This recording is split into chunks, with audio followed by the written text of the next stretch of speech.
Hi, this is the fourth lecture of this Google Classroom series, and let's continue with Wife of Bath's Prologue. The last video I've completed till the Pardoner's Interruption, which was till 9193, and so we'll continue from there. This is the next section, and this is about the Wife of Bath's 5 husbands.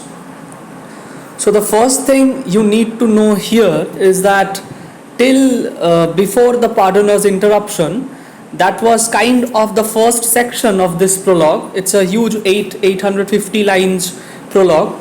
So before the Pardoner's Interruption, that was the kind of the first part where the wife of Bath she talks about the defense of her marriages of her 5 husbands, and she kind of defends her interest in marriage and sexuality. And that first section, it ends with the Pardoner's Interruption, where the Pardoner interrupts. And this is a kind of, from now on, this is a kind of the beginning of the next section, which is the second section. And here it starts after the Pardoner's Interruption, obviously. And here wife of Bath starts talking about her husbands, her 5 husbands, and the description of her married life. Now these sections, about these sections and all the sections that I'm doing one by one, this division between the sections, this was obviously not done by Chaucer, because Chaucer's text is one complete whole. This Wife of Bath's prologue is one complete whole. It doesn't come with any sections. It is only for our ease of studying this, it is only for our advantage. We have divided this into these sections so that it becomes easier for us to understand this long text as a whole. So with that, we'll directly go to the text, and it's called about the wife of Bath's 5 husbands, where she describes her 5 husbands. And remember, in the last section, the Pardoner's Interruption, it ended with the Pardoner accepting that wife of Bath is the ultimate source of experience when it comes to marriage and sexuality, when it comes to the devastating experiences of marriage, when it comes to the predicament. So it is not authority that the Pardoner is, but it is rather the experience that wife of Bath has that counts as being more important when it comes to marriage and sexuality. So at the end of that section, the Pardoner accepts that she is the ultimate. So he tells that please go on and let us not interfere you anymore, and teach us young men, less experienced men, about your craft. And from there we continue in this section. And now wife of Bath answers to the Pardoner. Gladly, said she, since it may please not pique, but yet I pray of all this company that if I speak from my own fantasy, they will not take amiss the things I say, for my intentions only but to play. Now, she is kind of giving us a disclaimer, and she is actually giving this disclaimer to the Pardoner and the rest of the pilgrims, but it is actually us, the readers, who are also supposed to be included in her disclaimer, because it is also very vulgar for all of us. The first section of the text, where she talks about genitals, where she talks about all that intricate details about sexuality, this may also be pretty vulgar for the readers. So this disclaimer that she gives to Pardoner also actually applies to us, the readers who are reading it.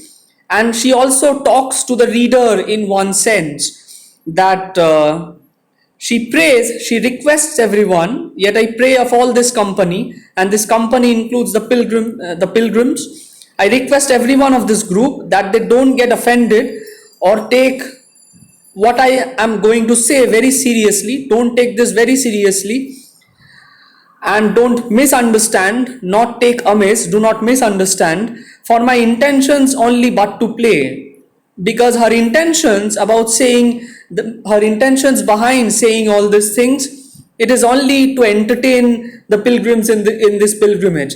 And I think I need to also refer to the general idea about Canterbury Tales here, that that was the basic idea about how Canterbury Tales is framed, that it is the month of April and it is a very pleasant climate there in England in the month of April. So going to the pilgrimage was very common in these spring season, and there is a group of pilgrims going to going to the shrine of Saint Thomas Becket, and it is a very long journey and they need to pass the time. So Canterbury Tales was originally planned to actually pass this intermediate time of this journey, of this pilgrimage. And obviously when it is only about passing time, you don't say things which are very serious, you just say things to entertain, to just pass the time in joke and in a pleasant atmosphere. So that was the original idea about Canterbury Tales. So Wife of Bath says that don't take what I am saying very seriously, this is just to entertain you, my fellow travelers who are going to this pilgrimage with me. Now, sirs, now will I tell forth my tale, and as I may drink ever wine and ale, I will tell truth of husbands that I have had, for 3 of them were good, and 2 of them were bad. And she says, now, sirs, I'll now start my tale, and I'll be absolutely truthful when I talk about my 5 husbands. We know that she has been married 5 times. And then she makes a kind of a wild generalization that the 3 of these husbands were good and 2 were pretty ugly, according to her judgment. And this is a kind of a reverse misogyny, because that's how men used to group women, that these are the good women, these are the bad women, these are the witch. So that grouping is a kind of misogyny that was only done by male, and now she is involving herself in a kind of reverse misogyny when she groups her husband in a kind of wild generalization. The 3 of these husbands were good and 2 were pretty bad. And why were 3 of them good? Because the 3 were good men and were rich and old. And this is Wife of Bath's definition of a good husband. What are the 2 characters, or what are the 2 things that men need to have to qualify as Wife of Bath's good husband? One is rich and the other is old. Now this has some significance.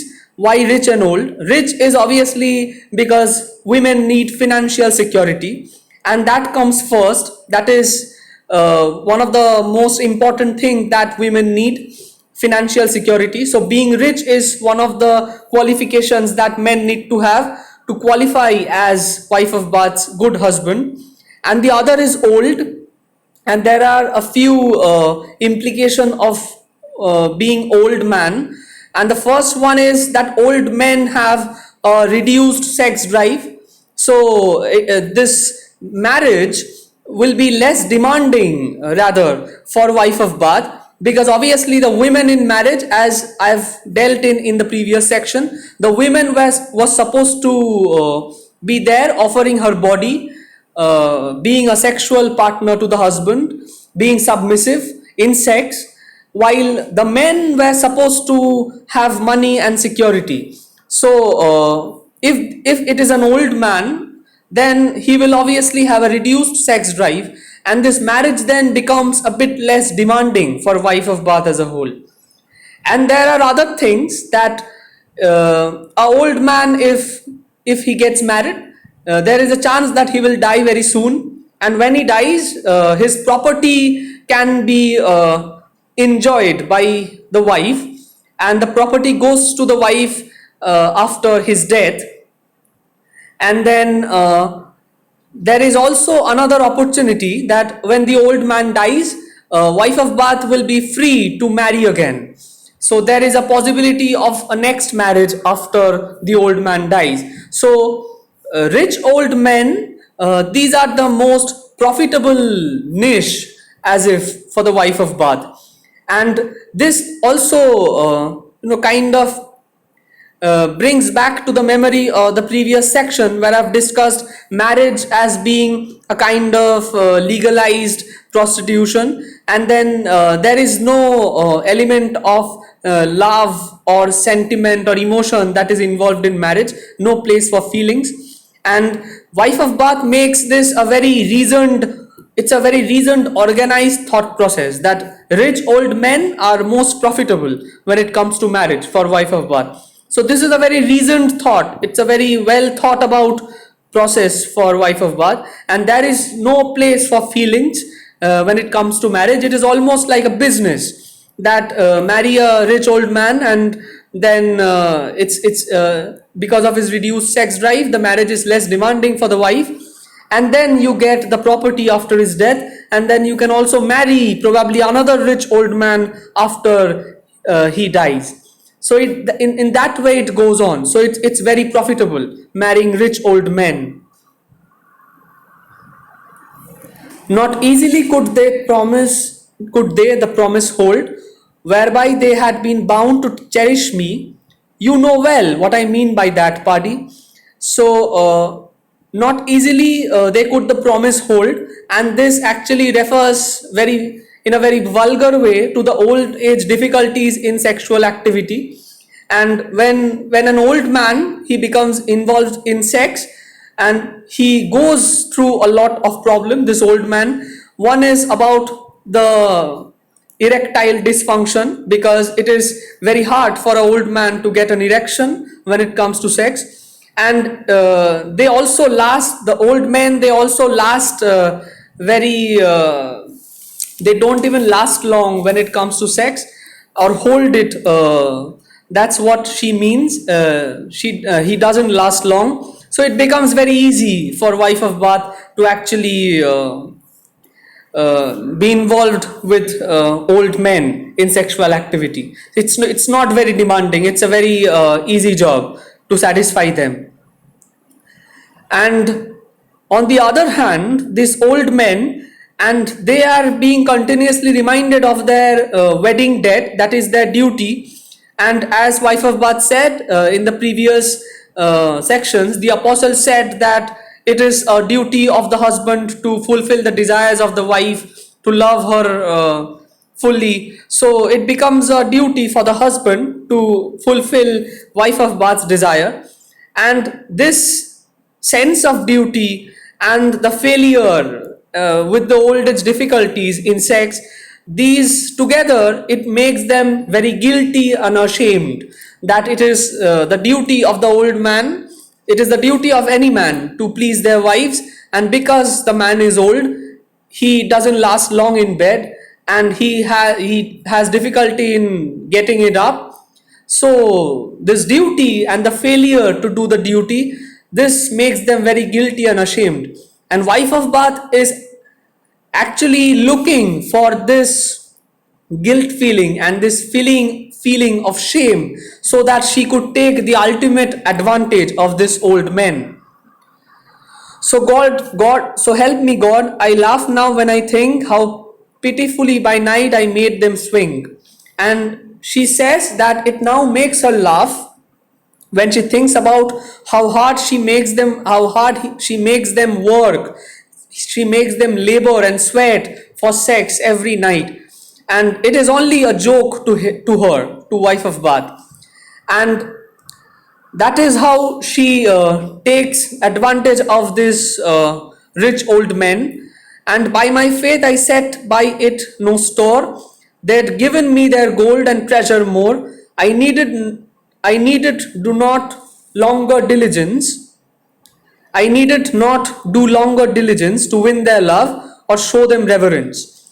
And in this feeling of guilt, that on one side they are supposed to please their wives, and on the other hand they are old, so it's actually very difficult to perform in a sexual activity for old men.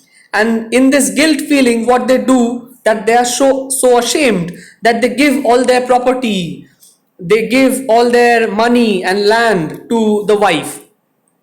And once they give their property and land and money, wife of Bath says, I never needed to please them again or respect them, because this is her ultimate objective, to make them feel guilty about their lack of sexual performance. And then when they give wife of Bath, they transfer their property, they transfer their land and money to wife of Bath. She says that I do not need to please them again, and I don't need to respect them once they given up their property. Now she has only married them for money, and she very proudly flaunts her schemes that yes, this is exactly what I do. I marry rich old men for their money, and I make them feel guilty for the lack of sexual performance. And when they are suffering from this guilt, they transfer their money and wealth to me, and this is my scheme, and I don't no longer need to please them anymore, because what I have actually targeted, I got. And this actually brings us to one of the gender concerns, one of the issues, that marriage as a commercial ladder for women. In a patriarchal setup, women had no jobs, they were supposed to own no money, they were not supposed to own any money or own any property. So the only way they could get their hands on money and property was through marriage. So marriage is being used, very shrewdly used, by wife of Bath to rise this commercial ladder. So there is no feeling, there is no love, there is no place for sentiment and emotion in marriage. It is almost a transaction, a business transaction, a commercial transaction, almost a trade, this marriage. They all loved me so well, by God above, I never did set value on their love. And she says that they loved me, these husbands, they loved me so exceedingly, they loved me so much that the value of their love was lost. So she didn't consider any value of these love that were so much there. She was like overburdened almost with their love. And now it is very interesting to note that these mannerisms that wife of Bath shares in this section, these mannerisms kind of becomes less character centric. They become more than character centric. This actually doesn't limit, these mannerisms doesn't limit themselves to wife of Bath only. They kind of become types, and it feels more relevant, almost to the present day. And this is how this is how Canterbury Tales as a whole, not only wife of Bath, still has its relevance, because these mannerisms that wife of Bath discusses in her prologue and her tale, this applies to the modern day relationships as well. And it is said that you should not love someone so much, because the moment you do, they start taking your love for granted. And I think almost everyone has felt this in some way or the other. And this is how dangerous Chaucer is, because this is written maybe around 600-700 years ago, and even now it feels relevant, and it feels dangerously relevant when I say so. A woman wise will strive continually to get herself loved when she is not, you see. So this, she discusses a mannerism of a woman, that a woman will only look for love, she will only strive for love till she is not loved enough. Once you completely love her, you give her all the love, then she wouldn't bother, she would take it for granted. And this is a kind of mannerism that feels relevant even today, for both the genders. Once you love someone so much, then they start taking it for granted. But since I had them wholly in my hand, and since to me they had given me all their land, why should I take heed then that I should please, save it where for my profit or my ease. Now, wife of Bath asks that since they have already given me all their money and all their property, why should I take this trouble of pleasing them anymore, unless it is for my profit and my pleasure? And once this transfer is done, once the transfer of this money and transfer of property and land, this is done from the husband to the wife, then wife of Bath asks that this is done and this is all I've looked for, and why should I take the trouble of pleasing them anymore, unless it is also for my profit?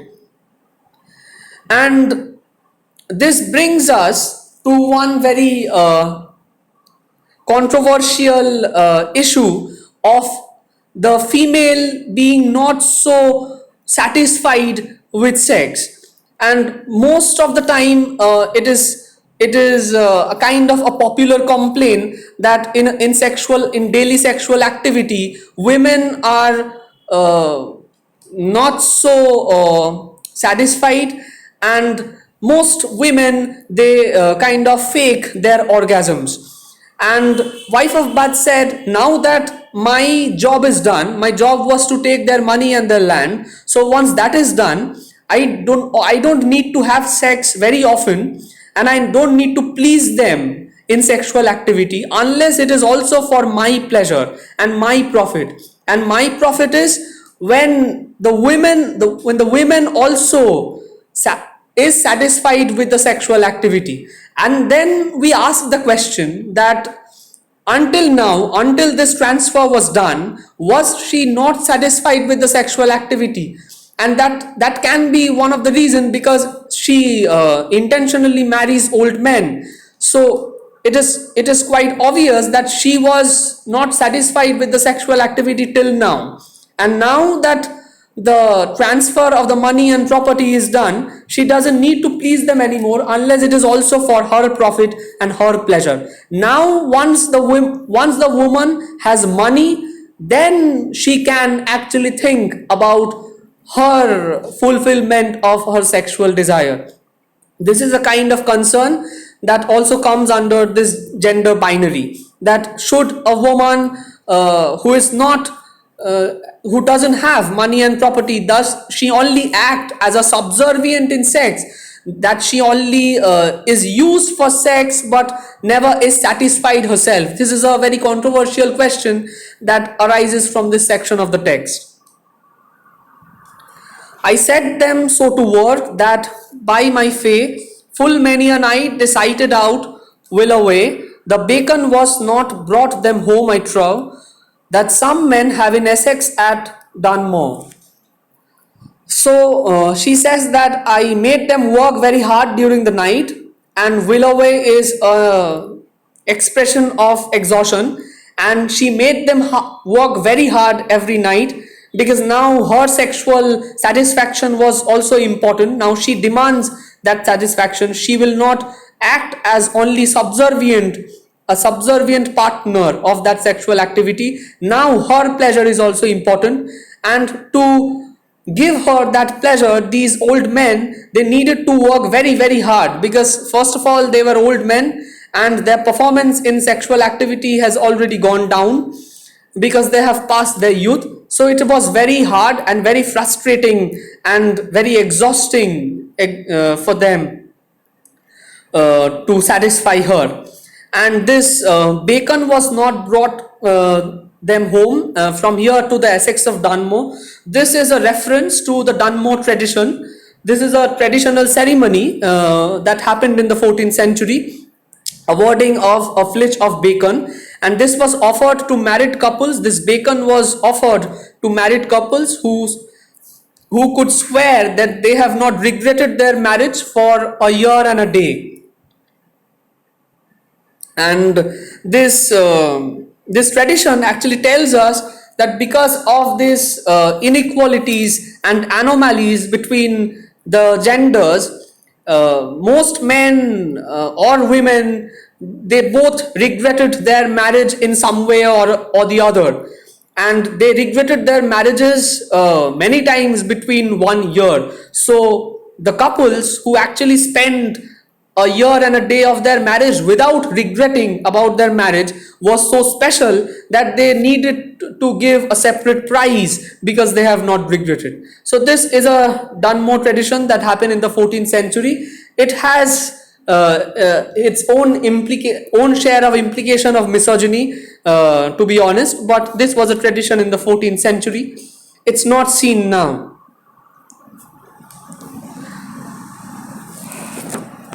And wife of Bath means that she made them work very hard at night, and they were very hopeless and frustrated and exhausted, and they shouted this well away.